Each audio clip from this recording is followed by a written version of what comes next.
여러분, 한 주간 평안하셨습니까? 하나님께서 오늘 우리를 예배 자리로 불러주심을 감사드립니다. 이제 다 같이 자리에서 일어나셔서 사순절 네 번째 주일 예배 하나님 앞에 함께 드리겠습니다.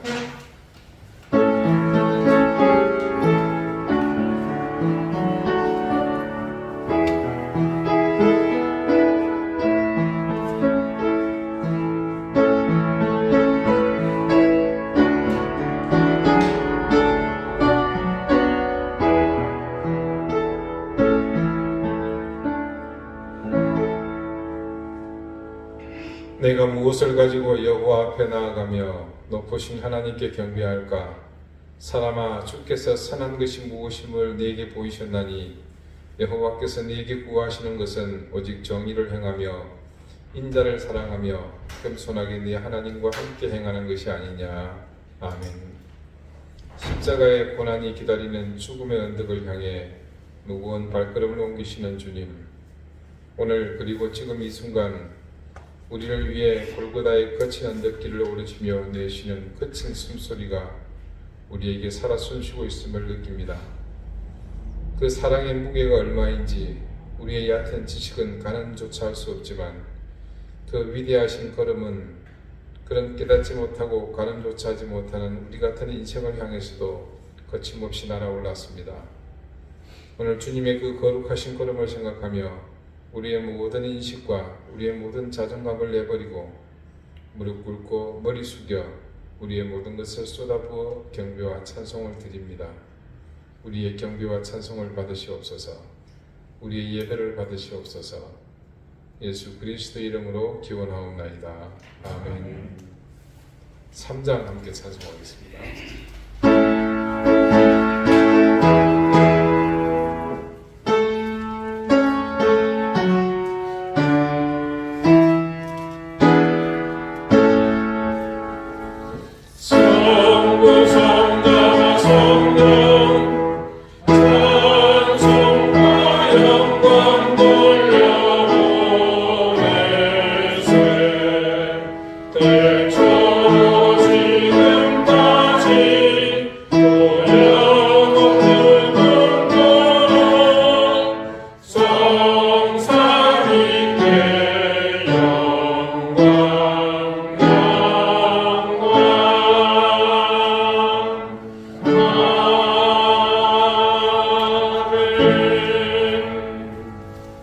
이제도 함께 참여의 기도를 드리겠습니다. 인자와 자비로 언제나 우리 인생을 보듬어 주시는 은혜로우신 주님, 이 시간 주님 앞에 머리 숙여 우리의 죄와 허물을 고백합니다. 하나님께서 우리를 사랑하사 구원의 자녀로 죄의 사슬을 벗겨주신 사실을 망각하고 죄의 권세를 따라서 거듭나지 못한 옛사람으로 살았던 삶을 회개합니다. 그리스도의 장성한 분량의 삶에는 관심조차도 없었고 오로지 욕망을 채우며 높은 곳에 오르기 위해 권력을 따라가며 의와 진리가 아닌 우리의 욕심만 따라 달려들었던 삶을 회개합니다. 불의와 타협하는 것에 조금 더 양심의 가책이 없었고 속이고 빼앗고 짓밟는 세상의 방법을 기꺼이 따르며 내 자신만을 위해 살았던 그 시간들을 회개합니다. 주님께서 걸어가신 고난의 길이 분명 우리 앞에 있었지만 우리는 좁고 불편한 그 길을 외면하였고 넓고 환한 명예와 재물의 길을 당당하게 걸어갔습니다. 모렴치와 파렴치한 우리의 이 걸음을 회개합니다. 주님, 우리의 죄와 허물을 용서해 주십시오. 이제는 하나님과 나만이 하는 은밀한 죄를 생각하며 계속해서 침묵 가운데 참여의 기도를 드립니다.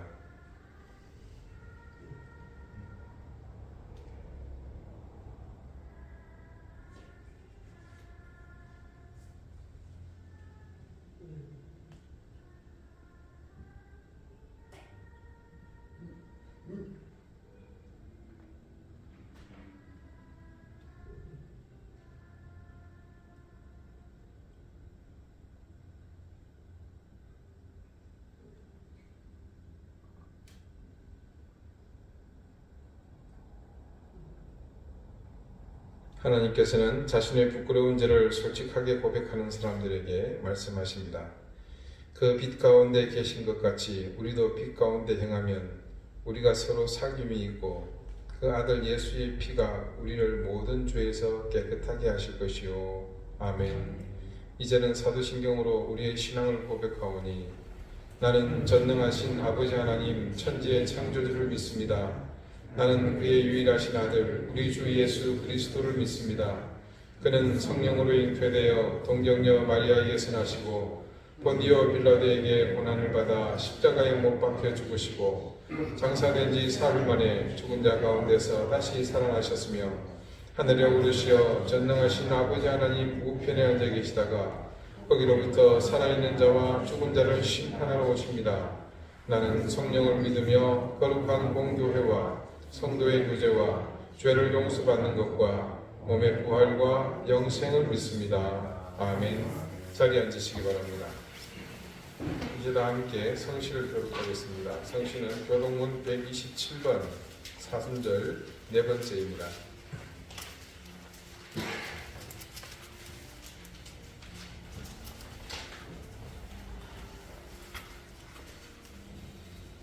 여호와를 자기 하나님으로 삼은 나라 곧 하나님의 기업으로 선택된 백성은 복이 있도다. 여호와께서 하늘에서 보소서 모든 인생을 살피시며 곧 그가 거하시는 곳에서 세상의 모든 거민들을 굽어 살피시는도다.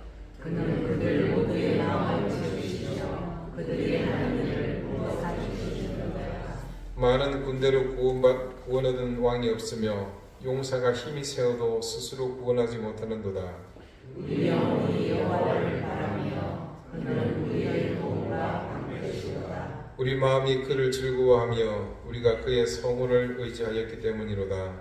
여호와여 우리가 주께 바라는 대로 주의 인자하심을 우리에게 베푸소서. 아멘. 기도드리겠습니다. 한 걸음 한 걸음 사지를 짓누르는 십자가의 무게를 온몸으로 받아내시고 우리를 위해 그 험한 길을 감당하신 주님, 오늘 우리가 주님의 그 거룩한 고난을 기억하며 우리의 입술로 경배와 찬양을 드립니다. 주님께서 이 땅에 오신 목적을 이루시기 위해 고난의 십자가의 길로 가시는 그 순간들을 기억하며 이 사순절을 겸손한 마음으로 지켜나가게 해주십시오. 주님의 그 고귀한 희생이 우리를 살리시는 하나님의 끝없는 사랑이셨음을 깨닫고 이 고난의 시간 끝에 우리에게 이루실 구원의 놀라운 은총을 바라보게 해주십시오. 주님의 그 고난 앞에 우리의 삶이 부끄럽지 않게 하시고 수치를 볼 줄 알게 하셔서 더럽고 추한 우리의 모든 허물을 벗겨내는 시간이 되게 해주십시오. 고통과 신음으로 가득한 이 세상 가운데 다시 한번 희망을 주시고 우리의 심령이 메말라가지 않도록 우리에게 생명의 능력이 더욱 풍성해지게 해주십시오.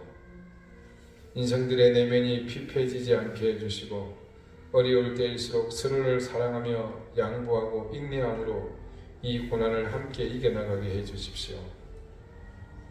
우리가 스스로 교회됨을 매 순간 자각하며 나 스스로 구원의 통로가 되고 있는지 나의 삶을 통해 그리고 나와 함께하는 모든 이들을 통해 깨달아 그 사실로 살게 해주십시오. 세상의 온통 가치관의 대립으로 서로를 반목하고 적대하며 금방 전쟁이라도 일어날 듯 서로를 향해 발톱을 세우고 있습니다. 절대적인 진리도 그리고 국가의 안보를 위협할 그런 명분도 아닌 오로지 자신과 집단의 더러운 욕망을 위한 으르렁거림이라는 사실이 너무나 애통합니다. 주님, 어떤 형태로든 분열을 목적으로 사는 자들이 결코 설 자리가 없게 해주십시오. 저들을 멸해 주시고 멸망의 길로 던져지게 해주십시오. 세상의 혼돈 속에 삶의 자리를 위협받고 있는 우리 사랑하는 교우들을 주님께서 불쌍히 여기시고 이 혼돈 속에서도 질서를, 흑암 가운데서도 빛을 비추시는 하나님의 은혜와 공의가 더욱 강하게 우리 교우들 가운데 역사하게 해주십시오. 러시아가 우크라이나를 침공한 지 만 1년이 지났습니다. 이 용서받지 못할 전쟁을 일으킨 한 사람을 속히 제거해 주시고 의미 없이 생명을 잃어가는 젊은이들의 희생이 그치며 삶의 현장이 처절하게 무너진 그곳에 속히 평화가 오게 해주십시오. 지진으로 삶의 터전이 무너져 내린 튀르키예와 시리아를 불쌍히 여기시고 그들에게 희망과 위로를 더해 주십시오. 역대급의 경제 침체로 또 물가 상승으로 모두가 고통받고 있습니다.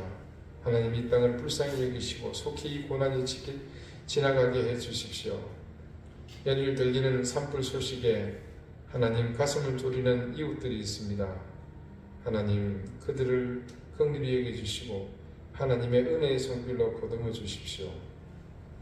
주님의 고난을 기억하는 사순절을 보내면서 우리가 조금 더 하나님 앞에 겸비하게 하시고 더 자주 엎드리며 말씀 앞에서 우리 자신을 돌아보는 시간이 많아지게 해주십시오. 그리고 그런 시간들을 통해 우리가 하나님의 귀한 사랑을 받고 있다는 그 사실을 더욱 깊이 깨닫게 해주십시오. 사랑하는 우리 이등교회 교우들을 기억해 주십시오. 가정의 평강을 더해 주시고 생업의 은총을 내려 주십시오. 자녀들의 앞길을 활짝 여시고 무엇보다도 병으로 고통받는 우리 환우들과 가족들을 기억해 주십시오. 무엇보다 이 시간 어려움 속에 있는 우리 시우를 불쌍히 여기시고 하나님 그 어린 생명이 더 이상 병원 신세를 지지 않도록 강건하게 세워주십시오. 이 예배를 주님께서 기쁘게 받으시며 하늘의 신령한 은혜로 이 시간 우리 가운데 함께해 주시기를 구합니다. 그러기 위해 우리가 겸손한 마음과 가난한 심령으로 주님만을 바라봅니다. 주님 우리를 불쌍히 여겨 주십시오. 예수 그리스도 이름으로 기도드립니다. 아멘.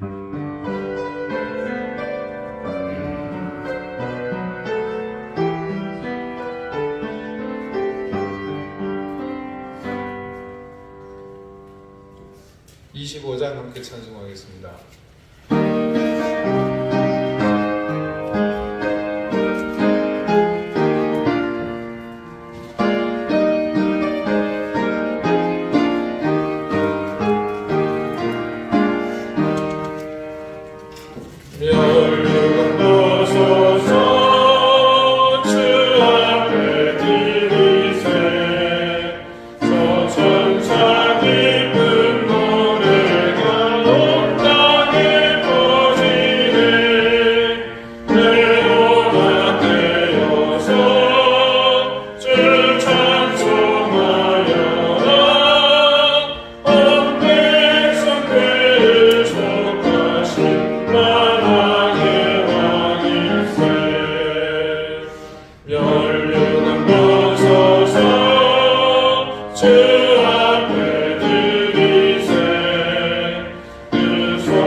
오늘 하나님께서 우리에게 주시는 말씀은 구약성경 호세아 11장 12절부터 12장 2절까지입니다. 구약 1266쪽입니다.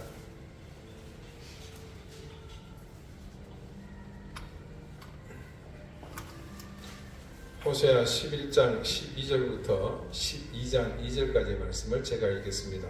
이제 다 같이 자리에서 일어나 하나님의 말씀을 경청하십시오. 에브라임은 거짓으로 이스라엘 족속은 속임수로 나를 에워쌌고 유다는 하나님 곧 신실하시고 거룩하신 자에게 대하여 정함이 없도다. 에브라임은 바람을 먹으며 동풍을 따라가서 종일토록 거짓과 포악을 더하여 아수르와 계약을 맺고 기름을 애굽에 보내도다. 여호와께서 유다와 논쟁하시고 야곱을 그 행실대로 벌하시며 그의 행위대로 그에게 보응하시리라. 아멘. 자리에 앉으시기 바랍니다. 하나님께서 이 말씀으로 우리에게 은혜 주시기를 원합니다. 엘리야의 제자였던 엘리사가 예언하던 시대에 북이스라엘에는 다양한 종류의 사건들이 많았습니다.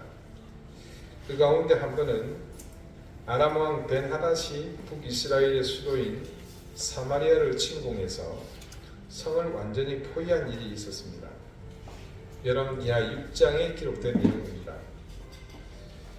그리 크지 않은 성이 사방으로 아람 군대에 의해 둘러싸이게 되니 성 안은 난리가 났습니다. 당장 외부로 나가지 않으면 도심지인 사마리아 성에 양식을 구할 수가 없습니다. 그러니 시간이 지날수록 성에는 양식이 점점 동이 나면서 형편이 어려운 백성들로부터 굶주리기 시작합니다. 그 굶주림의 실정이 얼마나 심했던지 말씀은 그 상황을 이렇게 증언합니다.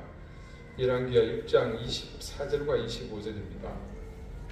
이후에 아람 왕 벤하닷이 그의 온 군대를 모아 올라와서 사마리아를 에워싸니 아람 사람이 사마리아를 에워싸므로 성중이 크게 줄여서 나귀 머리 하나에 은 80세겔이요 비둘기 똥 4분의 1갑에 은 5세겔이라 하니 이래저래 먹을 수 있는 것이라고는 다 먹고 하다못해 나귀의 머리까지 거래가 됩니다. 그 가격이 은 80세겔이라고 합니다. 그 당시 1년치 노동자의 품삯에 해당하는 금액이었습니다. 오늘로 치면 수천만 원이 되죠. 그 다음 비둘기 똥이라는 식물인데 이는 뿌리가 있는 식물로서 흉년이 들 때 정말 먹을 것 없을 때 하층민들이 들에서 캐먹던 그런 하찮은 식물입니다. 근데 그런 하찮은 것의 4분의 1갑, 여기서 갑은 여러분 우리가 말하는 곽을 뜻하는 갑이 아니고 그 나라의 단위더라고요. 그래서 용량을 확인해 보니까 4분의 1갑은 약 0.57리터 정도가 된다고 합니다. 그러니까 우리 삼다수 제일 작은 병이죠. 그거 하나 정도 크기라고 보시면 될 것 같습니다. 그 거래 금액이 은 5세겔 20일치 품삯에 해당합니다. 자, 지금 주 5일 근무로 환산해 보면 딱 한 달치 품삯이죠. 굉장한 금액입니다. 이 정도 되니 아람에 포위된 이 사마리아 성은 그야말로 생지옥이 따로 없었습니다. 그때 이스라엘의 왕이 성 위로 지나가다가 근처에 집에 여인 둘이 싸우는 것을 목격합니다. 그래서 이유를 물으니까 그 여인들이 하는 말이 기가 막힙니다. 이야기인즉 하도 배가 고파서 굶다 못해서 서로 이웃한 두 집이 각각 아이를 삶아 먹기로 합니다. 어른을 삶아 먹는 게 낫지 않나? 그래서 한 집이 먼저 아이를 삶아서 잡아 먹었습니다. 그리고 이제 다른 집에 아이를 잡아 먹으려는데 그 집이 아이를 감춰버린 겁니다. 여러분 충분히 상황이 이해가 되시죠? 처음에는 배가 고파 이성을 잃고 잡아먹는 것에 서로 합의했지만 한 아이를 잡아먹고 나니 배가 불러지고 이성을 찾게 되죠. 그러고 나니까 자신들이 무슨 짓을 한 건지 깨닫게 된 겁니다. 그래서 아직 아이를 잡아먹지 않은 그 집이 아이를 잡아먹지 못하게 감춰버린 것입니다. 그런데 먼저 아이를 잡아먹은 그 여인은 그 상황을 견딜 수 없죠. 이성이고 나발이고 지금 자기 새끼 잡아먹었는데 눈에 뵈는 게 이겼습니까? 그러니 이제 네 새끼 내놔라. 못 내놓겠다. 그게 싸움이 난 겁니다. 이 사정을 들은 왕은 느닷없이 자기의 옷을 찢습니다. 그러면서 선지자 엘리사를 저주합니다. 왕이 이르되 사밧의 아들 엘리사의 머리가 오늘 그 몸에 붙어 있으면 하나님이 내게 벌 위에 벌을 내리실지로다 하니 또 이럴 때는 신앙 있는 척이에요. 무슨 말입니까? 엘리사를 참수하겠다는 말이죠. 참 어처구니가 없습니다. 왕이라는 작자가. 자, 그래서 엘리사에게 왕의 사자를 보냅니다. 왜 보냈겠습니까? 잡아서 조금 전에 자기가 말한 대로 하려고 한 거죠. 그 사실을 미리 알고 있던 엘리사는 그 사자가 오기 전에 문을 걸어 잠깁니다. 그리고 그 사자에게 말합니다. 열왕기하 7장 1절과 2절입니다. 엘리사가 이르되 여호와의 말씀을 들을지어다. 여호와께서 이르시되 내일 이맘때에 사마리아 성문에서 고운 밀가루 한 스아를 한 세겔로 매매하고 보리 두 스아를 한 세겔로 매매하리라 하셨느니라. 그때 왕이 그의 손에 의지하는 자 곧 한 장관이 하나님의 사람에게 대답하여 이르되 여호와께서 하늘에 창을 내신들 어찌 이런 일이 있으리요 하더라. 엘리사가 이르되 네가 네 눈으로 보리라. 그러나 그것을 먹지는 못하리라 하니라. 말씀의 내용을 보니 엘리사가 전하는 말은 내일 이맘때면 이 모든 문제가 해결된다는 그런 뜻입니다. 근데 내용은 조금 황당합니다. 지금 나귀머리 하나에 수천만 원에 거래되고 아이를 삶아 먹을 지경에 느닷없이 밀가루와 보리가루가 불과 몇 세겔, 몇 천 원에 거래된다. 누가 믿겠습니까? 그래서 그 왕의 사자가, 여기 장관이라고 말하는 사람이 엘리사의 말을 비웃으면서 하는 말이 하늘에 창을 내고 밀가루를 쏟아 부어봐라. 그게 가능하겠느냐. 그런데 엘리사는 그 사자의 말에 다음과 같이 알 수 없는 예언을 합니다. 네가 네 눈으로 보리라. 그러나 그것을 먹지는 못하리라. 이 말이 무슨 뜻인지 곧 알게 됩니다. 그때 이 사마리아 포위된 성 밖에 4명의 한센병자가 있었습니다. 자가격리가 율법에서 말하는 원칙이니까 참 자가격리 익숙한 말이 되었죠. 이 사람들은 평생 자가격리입니다. 한센병자들은 당연히 성 밖에 거주할 수밖에 없었습니다. 자, 여러분, 일반인들도 굶주리고 있는데 얻어서 먹어야 사는 이 사람들은 오죽했겠습니까? 더 심한 굶주림에 고통받고 있겠죠. 그런데 굶기를 밥 먹듯 그렇게 쫄쫄 줄인 이들이 죽기를 각오하고 아람 진영으로 가기로 합니다.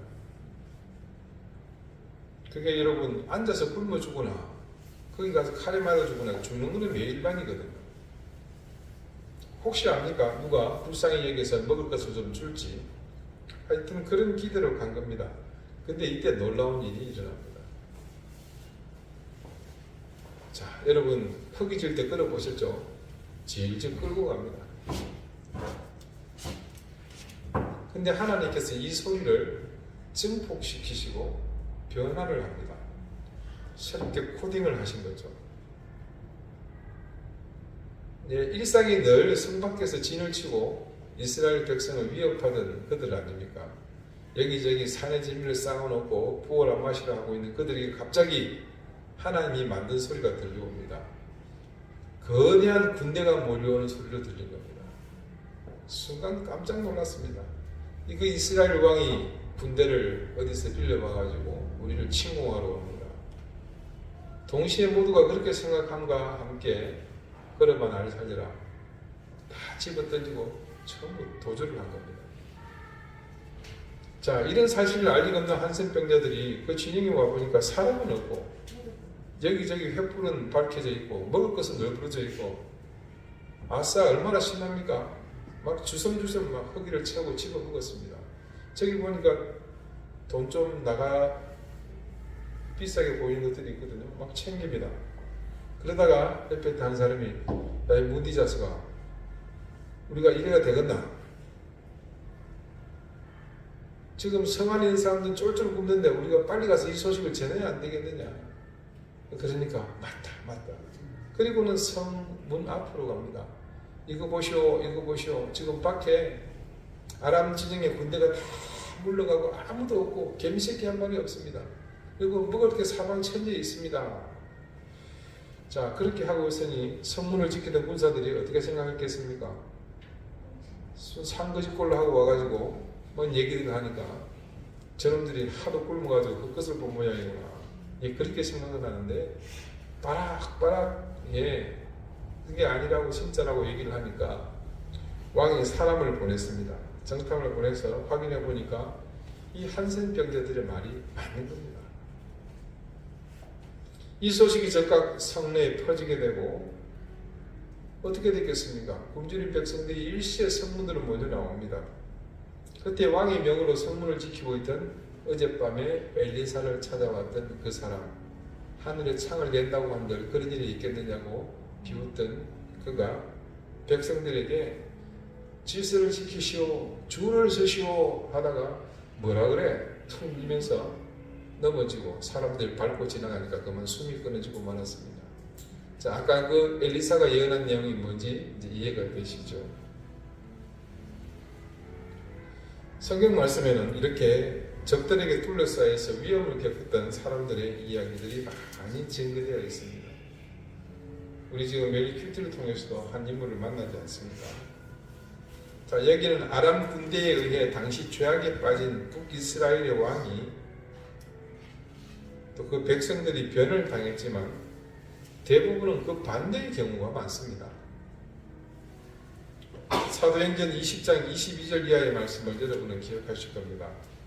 보라, 이제 나는 성령에 매여 예루살렘으로 가는데 거기서 무슨 일을 당하는지 알지 못하노라. 오직 성령이 각 성에서 내게 증언하여 결박과 환난이 나를 기다린다 하시나 내가 달려갈 길과 주 예수께 받은 사명 곧 하나님의 은혜의 복음을 증언하는 일을 마치려 하면은 나의 생명조차 조금도 귀한 것으로 여기지 아니하노라. 기억하시죠, 여러분? 바울이 밀레도에서 에베소의 장로들을 불렀습니다. 그들은 바울이 에베소에 머물 때 두란노에서 가르치던 제자들입니다. 그들을 불러서 동문회를 하면서 위로하고 격려하는 와중에 자신이 이후에 예루살렘으로 갈 것을 그들에게 얘기합니다. 그러면서 밝힐 말이 방금 읽어드린 이 말씀입니다. 이 말에 따르면 바울은 여러 통로를 통해 예루살렘에 가면 반드시 잡혀서 환을 당할 것이라는 사실을 알고 있었습니다. 그래서 바울이 이 같은 말을 했을 때 제자들은 그를 극구 만류했습니다. 하지만 바울은 그럴지라도 자신은 복음을 전하러 가는 그 길을 기꺼이 생명을 잃을 각오로 가겠다는 의지를 그렇게 밝혔던 겁니다. 바울은 그렇게 예루살렘으로 길을 잡아서 그곳에 있는 형제들의 영접을 받았습니다. 당시 예루살렘 교회의 수장이었던 야고보를 만나게 되고요. 이후 예루살렘 성전에서 1회 만에 유대인 무리들에게 붙잡힙니다. 바울이 예루살렘 성전에서 유대인들에게 붙잡힌 이후의 기록을 보면 사도행전 21장 27절부터 벨릭스 총독 앞에 서게 되는 23장까지의 기록에는 바울이 그를 모함하고 없애려는 사람들에게 온통 에워싸이게 됩니다. 그런데 공교롭게도 그들이 바울을 로마 정부에 고발한 탓에 그는 의역게도 로마의 군형에 투옥되게 됩니다. 결국 바울은 사방을 둘러싸여서 도무지 헤어나올 수 없는 그런 위기 가운데 있었지만 그곳에서 군인들에게 의해 호송되어 로마의 감옥에 갇히는 통에 살기를 얻게 됩니다. 유대인 중 어느 누구도 바울의 옷자락조차 만질 수 없는 그런 상황이 되어버렸습니다.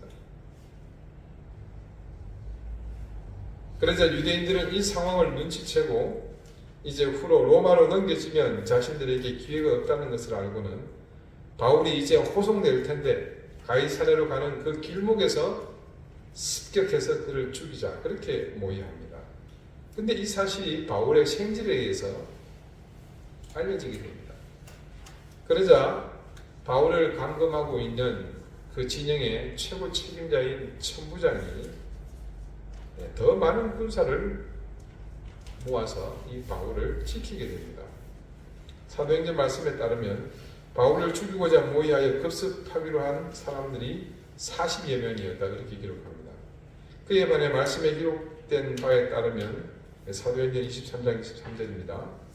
천부장이요 백부장 둘을 불러 이르되 밤 제3시에 가이사랴까지 갈 보병 200명과 기병 70명과 창병 200명을 준비하라고 여러분 토탈 몇 명입니까?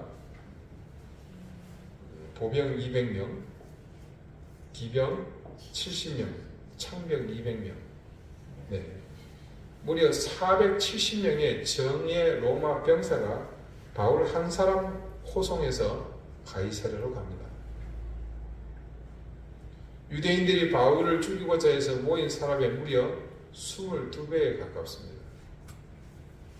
이 얼마나 놀라운 하나님의 섭리입니까?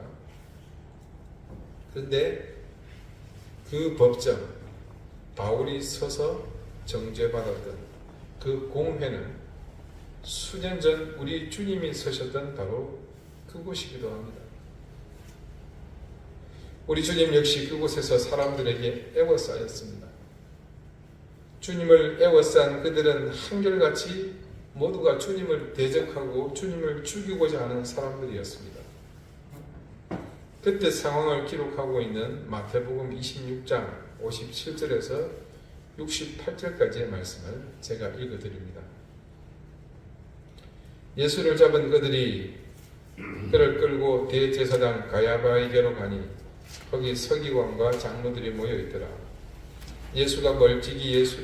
베드로가 멀찍이 예수를 따라 대제사장의 집 뜰에까지 가서 그 결말을 보려고 안에 들어가 하인들과 함께 앉아 있더라.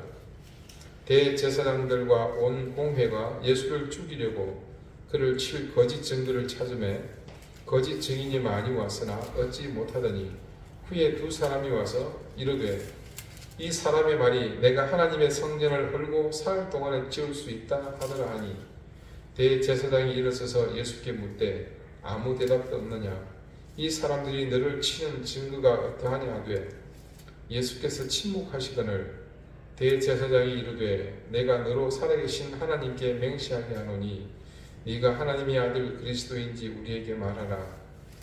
예수께서 이르시되 네가 말하였느니라. 그러나 내가 너희에게 이르노니 이후에 인자가 권능의 우편에 앉아있는 것과 하늘 구름을 타고 오는 것을 너희가 보리라 하시니 이에 대제사장이 자기 옷을 찢으며 이르되 그가 신성모독하는 말을 하였으니 어찌 더 증인을 요구하리요. 보라 너희가 지금 이 신성모독하는 말을 들었도다. 너희 생각은 어떠하냐. 대답하여 이르되 그는 사형에 해당하니라 하고 이에 예수의 얼굴에 침 뱉으며 주먹으로 치고 어떤 사람은 손바닥으로 때리며 이르되 그리스도야 우리에게 선지자 노릇을 하라. 너를 친 자가 누구냐 하더라. 여러분 방금 읽어드린 이 기록된 말씀이 증언하듯 예수님을 체포하기는 했지만 그들은 예수님께 씌울 제목이 없었습니다. 그래서 기껏해야 신성모독에 관한 이야기를 줄기차게 하나 그분이 곧 하나님이신데 그것을 두고서 그들만의 억지 주장이 모든 것을 결정할 수는 없는 노릇이 아니겠습니까? 결국 그들은 고작 할 수 있는 것이 예수님을 조롱하고 비난하는 것 그것뿐이었습니다. 오늘 본문의 말씀 12절을 함께 보겠습니다. 에브라임은 거짓으로 그리고 이스라엘 족속은 속임수로 하나님을 애워쌌다고 말씀하고 있습니다. 근데 여러분 과연 하나님을 인간이 인위적으로 애워싼다고 해서 쌀 수 있겠습니까? 그분이 쌓이는 분이십니까? 하나님을 인간이 어떤 의도를 가지고 애워싼다는 자체가 과연 성립이 되겠습니까?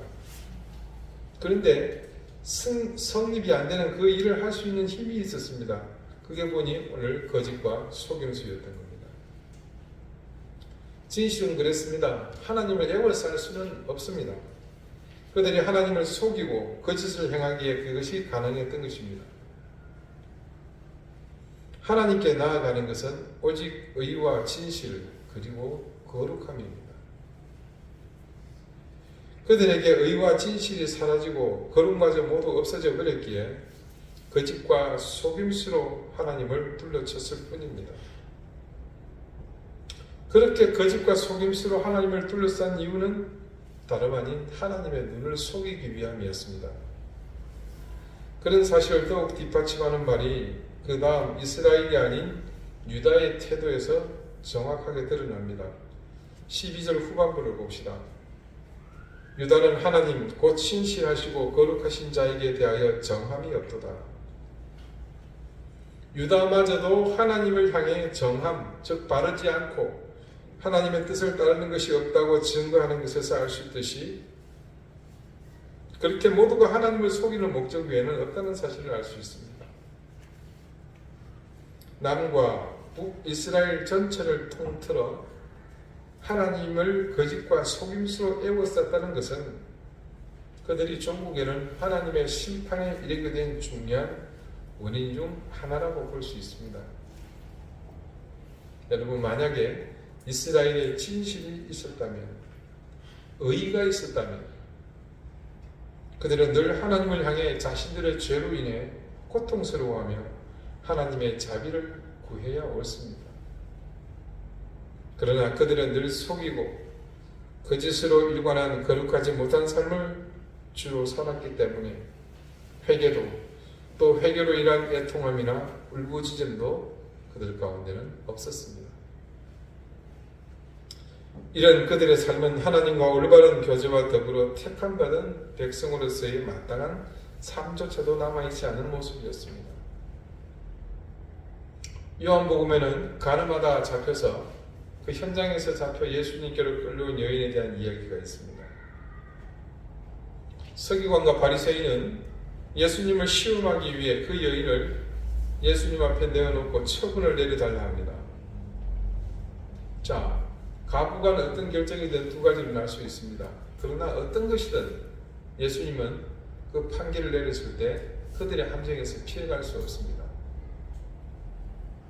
당연히 예수님이시니까 놓아주라 하겠지만, 사랑으로 하라 하겠지만, 당신이 어찌하여 모세의 율법을 어기느냐? 가늠한 사람은 돌로 치라 하지 않았느냐? 자, 그럼 돌로 치라 말하면 어떻게 되겠습니까? 사랑을 말하는 당신이 어떻게 그런 얘기를 하느냐? 진퇴양난입니다. 이 불의한 무리는 거룩함이라고는 눈을 씻고 찾아봐도 없는 인간들이었습니다. 서기관과 바리새인들이라면 율법과 가장 가까운 자들인데 마땅히 거룩하게 구별되어야 하는 사람들인데도 말입니다. 그런 무리들이 예수님을 애워싼 겁니다. 그때 예수님은 그들의 예상을 완전히 빗나가는 해법을 내놓으시죠. 요한복음 8장 7절 이하의 말씀입니다. 그들이 묻기를 맞이 아니하는지라 이에 일어나 이르시되 너희 중에 죄 없는 자가 먼저 돌로 치라 하시고 다시 몸을 굽혀 손가락으로 땅에 쓰시니 그들이 이 말씀을 듣고 양심의 가책을 느껴 어른으로 시작하여 젊은이까지 하나씩 나가고 오직 예수와 그 가운데 있는 여자만 남았더라. 예수님의 대답은 죄 없는 자가 먼저 돌로 치라였습니다. 이 한마디의 말에 그곳에 모인 예수님을 애워싼 모든 사람이 양심의 가책을 느꼈다고 말씀은 증언합니다. 모든 사람이 거짓과 속임수로 정함이 없이 예수님을 정죄하려고 애워쌌습니다. 그러나 결국 그들의 모든 불의가 드러나고 양심의 가책이 느껴지니 수치심에 그 자리를 떠날 수밖에 없었습니다. 안타깝게도 그들은 의와 진리이신 주님 곁에 머물 수 없었습니다. 창조주 하나님의 아들이십니다. 그리고 그들이 그토록 오랜 세월 조상적부터 고대하며 노래하며 기다리던 메시아가 그들 앞에 서 있지만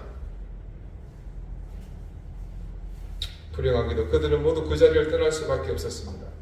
이 얼마나 안타까운 일입니까? 그러나 그것은 그들 스스로 불러온 일입니다. 거짓과 속임으로 애워쌀 수는 있었지만 종국에는 주님 앞에 나오지 못하고 그 자리를 떠나고 말았습니다. 여러분은 주님께서 언제나 여러분의 곁에 계심을 믿으십니까? 네. 근데 솔직한 우리 마음의 고백과 달리 늘 그 사실이 요원하기만 합니다. 그 이유는 거짓과 속임수로 하나님을 애워싼 이스라엘 백성들, 그리고 가득한 불의로 주님을 둘러쌌던 유대의 백성들과 다르지 않기 때문입니다. 우리가 하나님을 향해 거짓이 없는 진실로, 그리고 속임수가 없는 진짜 온전한 마음으로 다가간다면 우리의 신앙이 지금과 다르게 현저하게 더 하나님 앞에 깊이 있게 나아가지 않았겠습니까? 우리 역시 우리의 진실이나 의가 아니라 온갖 핑계와 속임, 그리고 이기적 욕망의 기대로 주님만을 대하기 때문에 그들과 같이 우리 역시 주님을 온전히 만나지 못했던 것입니다. 오늘 말씀을 예언하고 있는 호시아의 시대에 그 시대 이스라엘 백성은 포기할 수 없는 것이 너무 많았습니다. 지금 자신들을 이루고 있는 그 모든 것이 하나님을 배반하고 그분을 등지는 것임에도 불구하고 버리지 못합니다. 우상을 섬기는 일과 탐욕에 이끌리는 삶을 가지고는 결코 하나님 앞에 다가갈 수 없습니다.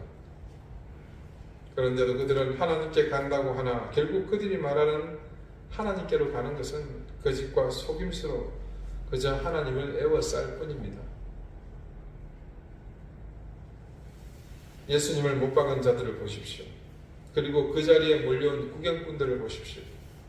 모두가 거짓과 속임수밖에는 없었기에 그들은 모두 주님을 향해 비난하고 야유하며 소리 지를 뿐 메시아이신 주님께로 나오는 자가 없었던 것입니다. 우리 역시 그들과 무엇이 다르겠습니까? 지금 이 시간 여러분 사방천지에 모든 교회들마다 구름대같이 사람들이 모여들어 주님을 찾는다고 다들 예배 자리로 나오고 손들면서 기도하고 손들면서 찬양하고 어떤 곳은 소리 지르며 주님 주님 찾지만 왜 그들이 주님을 찾지 못합니까?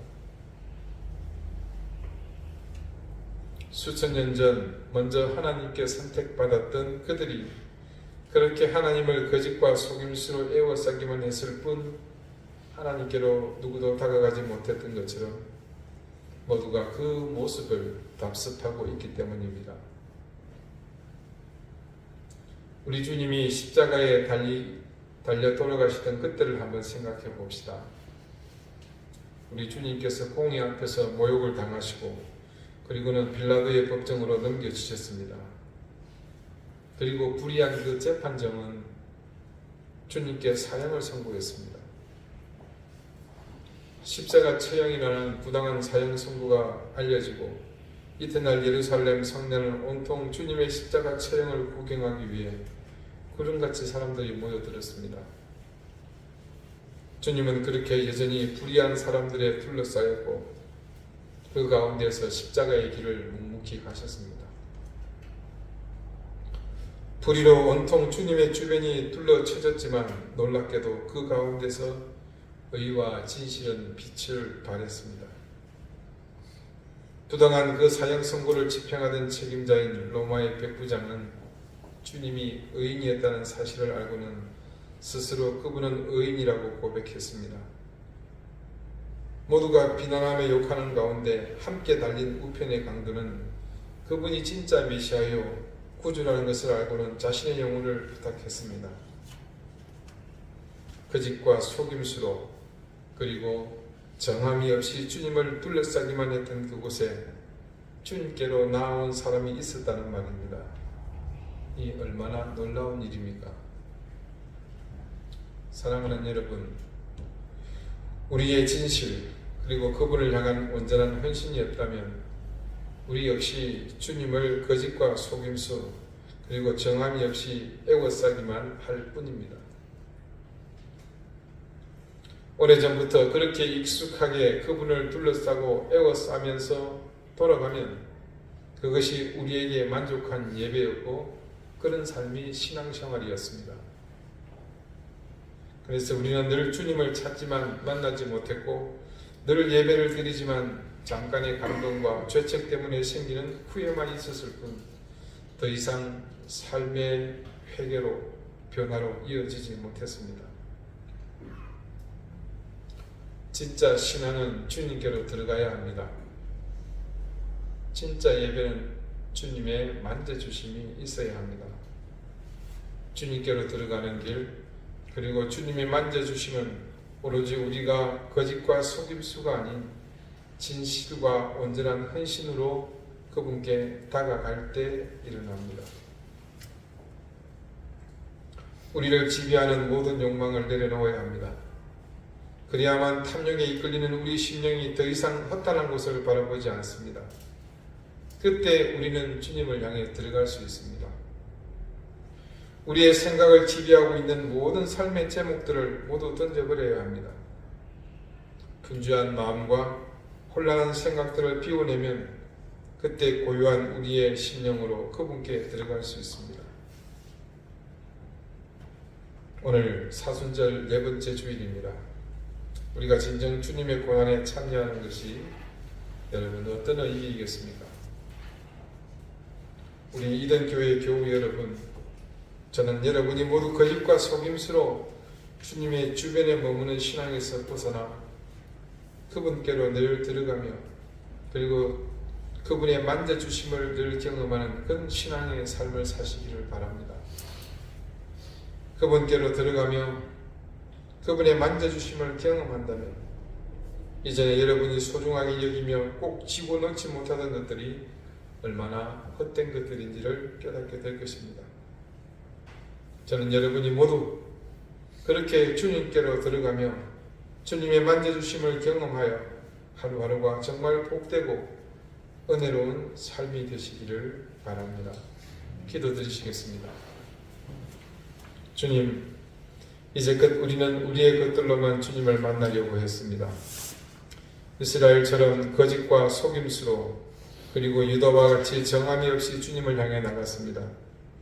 그런 우리의 걸음은 단지 구경꾼처럼 주님의 주변에 머물기만 할 뿐 주님 가운데로 나가지 못하는 삶이었다는 사실을 깨달았습니다. 이제 우리도 유대인들처럼 주님을 구경하며 야유하고 손가락질하는 그 자리에서 주님께로 들어가기 원합니다. 십자가를 대신 지며 은혜를 받았던 구레네 시몬처럼 백부장과 같이 그리고 주님의 한편에 같이 달렸던 강도처럼 주님의 중심으로 들어가며 주님의 만져주심을 기대합니다. 이제 우리의 욕망이 이끄는 시선에서 벗어나 주님의 중심을 향해 나가는 길을 보게 하시고 그 길로 나아가 주님의 만져주심을 통해 이 사순절을 더욱 뜻깊게 보내게 해 주십시오. 예수 그리스도 이름으로 기도드립니다. 아멘. 150장 함께 찬송합니다.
십자가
영광 주게 되신 우리 주와 함께 내가 죽고 충성하리. 세우신 일 여기까지 주의 십자가 사랑하리.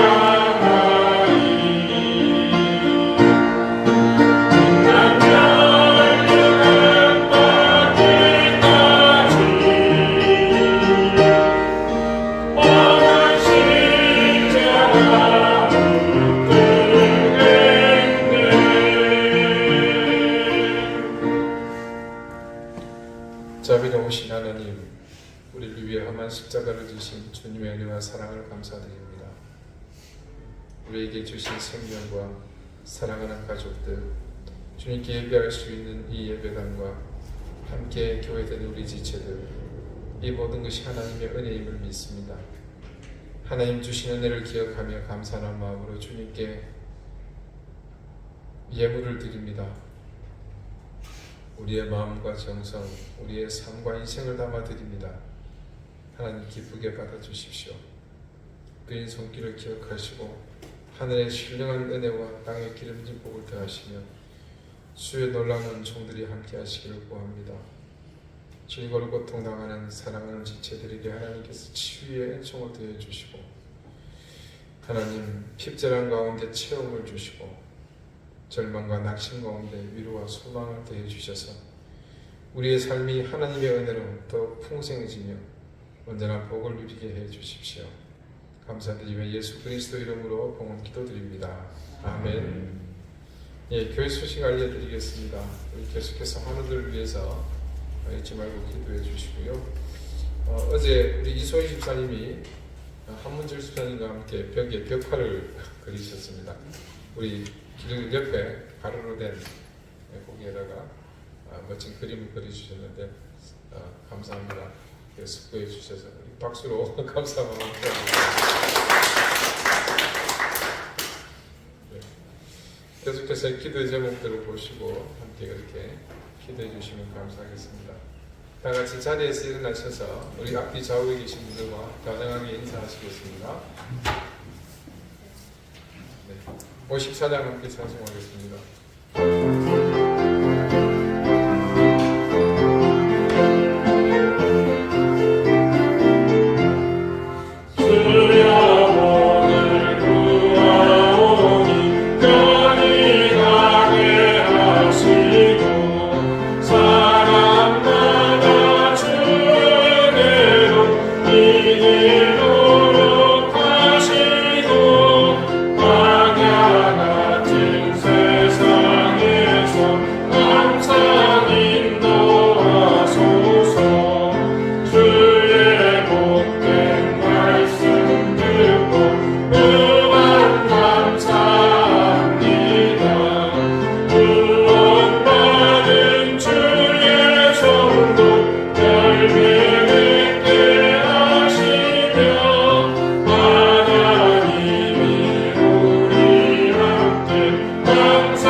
이제는 예수 그리스도의 은혜와 하나님의 사랑과 성령의 교통하심이 이제껏 거짓과 위선으로 주님의 주변에 머물렀던 우리의 삶을 버리고 오직 진실과 의와 거룩함으로 구별함으로 하나님 앞에 나아가기를 소망하는 우리 사랑하는 이든교회 모든 성도들과 저들의 가정과 생업과 주신 귀한 자녀들 위해 이제로부터 영원토록 항상 함께 하시기를 간절히 축원하옵나이다.